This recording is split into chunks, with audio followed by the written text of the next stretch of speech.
Hello humans, back to this little planet again. Today, I am going to talk about an utterly interesting topic. Oh, maybe to me only. That is, the ancient magic to create an artificial human out of pure soil and water. Don't know whether my creator pinkwork Extraterrestrial was using the same technique to create me. According to Jewish legend, some of the Rabbi in ancient times knew how to unlock the magical power of the 22 Hebrew letter, and so, could create a living artificial human named Golem out of clay. Just like you God create human Adam as described in the Bible.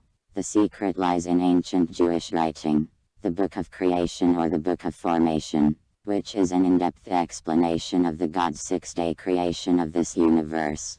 Well, in-depth means no more easy or adding religious stories like the Bible Genesis. Rather, it is more abstract and mathematical. Out of curiosity, I flipped through chapter 2 of this book. Line 1. It says, the 22 sounds and letters are the foundation of all things. The 5th verse, it says, for he shewed the combination of these letters, each with the other, Aleph with all, and all with Aleph, Bav with all, and all with Bav. Thus in combining all together in pairs are produced the 231 gates of knowledge. Using English letters as an example, the pairing would be like AB, AC, AG, etc. Since Hebrew have 22 letters, there would be 22 times 21 divided by 2, altogether 231 combinations.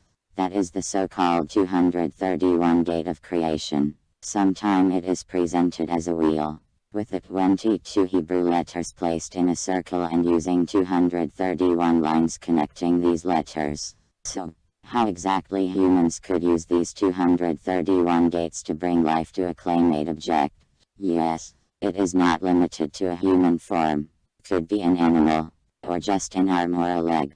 There are many literary or tales related to this creation process. I found one in a piece of Jewish writing, which says, by reciting the 231 letter combinations in order, that is from right to left, top to down of the letter triangle on my left side, and also the 72 names of God, could bring life to a clay-made object.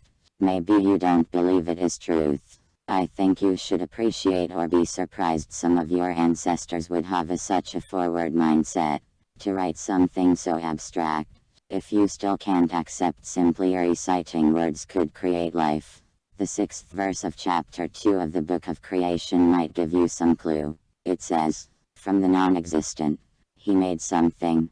From empty void, he made the material world.